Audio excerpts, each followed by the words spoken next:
Welcome all. இன்னைக்கு நம்ம பார்க்க போகிற கான்செப்ட் வந்து பார்த்தீங்கன்னா the difference between internal and external auditor. ஓகேங்களா? Difference between internal and external auditor. External auditor யார் அப்பாயிண்ட் பண்ணுவாங்கன்னா shareholders of the company. Whereas internal auditor யார் அப்பாயிண்ட் பண்ணுவாங்கன்னா management. That is nothing but board of directors. ஓகேங்களா? So யார் external auditor ஆகலான்னா chartered accountant is in practice.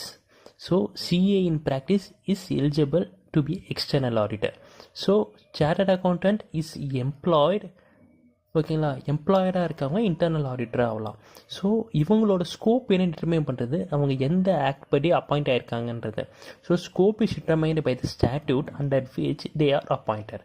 So internal auditor scope வந்து determined by the management. ஓகேவா? External auditor வந்து independent of the மேனேஜ்மெண்ட்டுக்கு அவன் சம்மந்தம் கிடையாது. ஏன்னா இவர் அப்பாயிண்ட் பண்ணுறது ஷேர் ஹோல்டர். ஓகேங்களா?